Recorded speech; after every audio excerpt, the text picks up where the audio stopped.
Hey guys, my name is Elizabeth Connell. I'm a dual enrollment student at South Walton High School. I'm 16 years old and I'm a junior, and I've really enjoyed this class and learning about all of the art, but this painting is one of my favorites. It is Pablo Picasso's Guernica. Okay, so here's the painting. A little background information to help you better understand kind of what's going on. The Spanish town, Guernica, was bombed by the Germans and Italians in 1837, and that's what Picasso has depicted in this painting. He was trying to spread awareness of the brutality and the horror of the situation through the painting, and that's what we're going to talk about here. So one of the first things you notice about the painting is its size. As you can see here, it's very big, and this plays a big part in the painting's intended effect. It grabs your attention and makes itself unable to be ignored. And this is a very good thing because Picasso wanted and needed all of the attention he could get for this specific piece of work. The second most noticeable thing about this painting is its lack of color. The lack of color sends a message and sets a mood of solemnness. Because it is black and white, there is no vivaciousness or joy that can be felt when one looks at the painting. All that is felt is pain and sorrow, and it highlights the idea of death and destruction that Picasso is trying to convey. And as you can see here, this is kind of just an example of if he had painted it with color, it may not have looked exactly like this, but it completely ruins the meaning and completely changes the mood of the painting that Picasso is trying to get to because he wants to keep it solemn and serious and make sure that people know what he's trying to do. The next thing we see Picasso using is cubism, which is when the artist explores multiple visual viewpoints and in a way kind of explodes the space then rearranges it. And here are a couple of examples of some pictures that show cubism. You can kind of see how they're really abstract and something that you've never really seen before. These paintings are also both by Picasso. In Guernica, though, we can see how he's using cubism because the irregular shading kind of causes all of these images to pop out and it makes them look more abstract and irregular, and the geometry of the painting appears very complex and confusing, which contributes to that hectic and uncomfortable mood of the painting.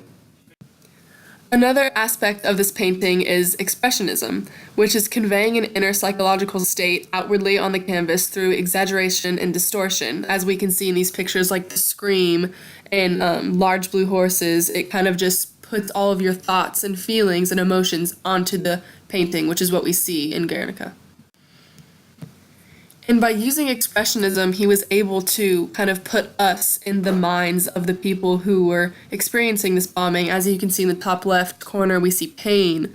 And then right next to that, we see confusion and fear and hope. And Picasso did a very good job of showing these emotions and getting us to feel something in this painting. A huge part of this painting is its style, which is modernism.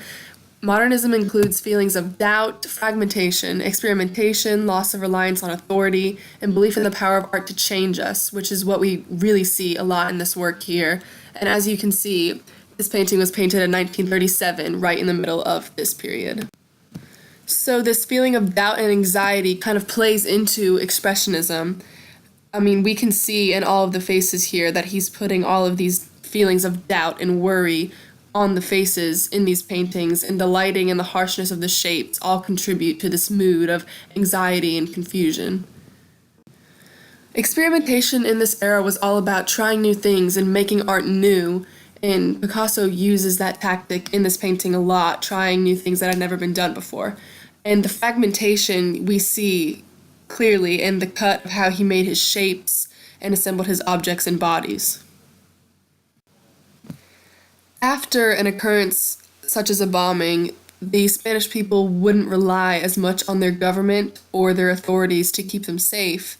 And so that's kind of what we see here. This woman is holding her child, her dead child, realizing that she can't rely on anybody but herself to keep herself and her family safe.